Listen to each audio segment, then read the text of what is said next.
திருவண்ணாமலை அருகே சுற்றுச்சூழலை பாதிக்காத வகையில் இயற்கையான முறையில் தயாரிக்கப்படும் விநாயகர் சிலைகள் கவனத்தை பெற்றுள்ளது.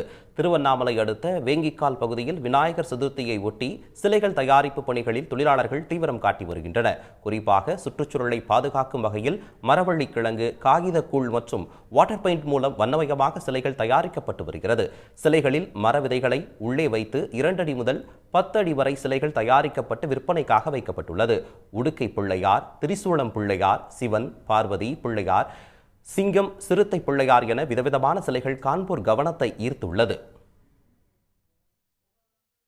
ரசாயனம் இல்லாத வாட்டர்ல கரையக்கூடிய தண்ணியில் கரையக்கூடிய விநாயகர் தான் நாங்கள் ரெடி பண்ணிக்கிறோம். இந்த விநாயகர் வந்து நாங்கள் எப்படி உற்பத்தி பண்ணுறோன்னா பார்த்தீங்கன்னா, கிழங்கு மாவு, குச்சிவள்ளி கிழங்கோட மாவு, பிறகு வந்து பார்த்தீங்கன்னா பவுடரு, பஞ்சு, இது போன்ற இயற்கையான பொருட்களை வச்சு தான் ஈஸியாக வந்து எளிதில் தண்ணியில் கரையக்கூடிய அளவில் தான் இந்த விநாயகர் நாங்கள் உற்பத்தி பண்ணியிருக்கோம்.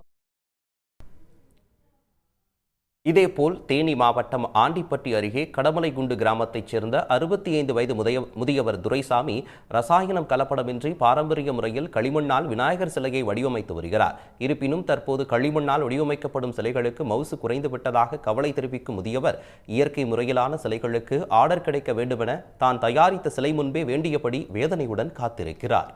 உடனுக்குடன் செய்திகளை தெரிந்து கொள்ள சன் நியூஸ் பெல் ஐகானை கிளிக் பண்ணுங்க.